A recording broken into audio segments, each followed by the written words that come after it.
Joining us for more about the situation in Pakistan is Ahmed Kamal. He was a Pakistani diplomat for 40 years, including a decade as that country's UN ambassador. Thank you very much for joining us on the programme. Good to see you again. Thank you.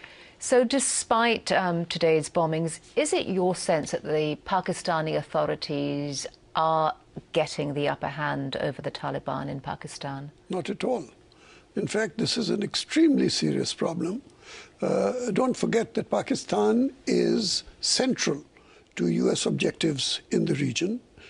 In terms of size alone, it is 6 times the size of Iraq and Afghanistan combined.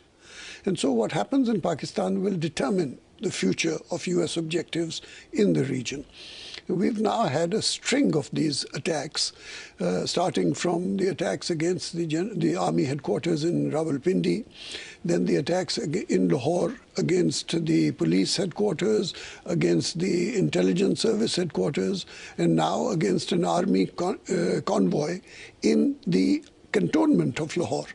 And so the Taliban are hitting closer and closer to the center of gravity in Pakistan, which is the Pakistan army, and their objective is to destroy the collaboration between the Pakistan army and the United States intelligence and defense services. So what is the solution here? If you're saying that the Pakistani authorities aren't yet able to get the upper hand over the Taliban, would they be able to sometime in the future if there were greater cooperation between the various aspects of the Pakistani authorities? There are 2 separate points in response to that question. The first is that the Pakistani government at the moment does not have the full support of the people of Pakistan. It is not democratic enough, it is not non-corrupt enough. And so the people don't quite believe in the credibility of the government. And that allows the Taliban and the dissident elements to draw oxygen from the unhappiness of the public vis-à-vis the government. That's point 1. But point number 2 is, your question was, is there any solution? And the answer to that question is depressing. There is no solution, because the central point of this problem is United States policy in Afghanistan. That is central to the whole picture, and that policy cannot find solution until the United States ultimately withdraws from Afghanistan. There is no military solution, and as long as the US Army is in Afghanistan, I'm sorry, we will have these problems in Pakistan. There have been suggestions of greater cooperation between Afghanistan and Pakistan.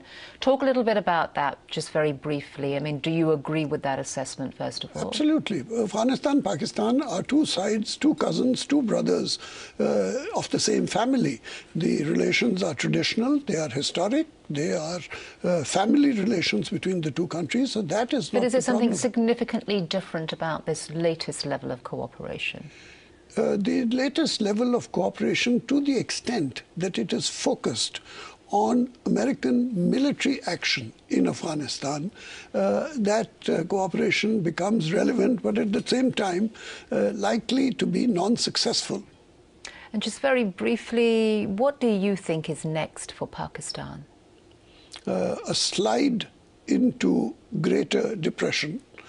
Because these attacks will continue. The motivation of the Taliban to upset, to create panic in Pakistan is greater than the ability of the Pakistan government to control the Taliban. Okay, Ambassador, thank you very much for joining us.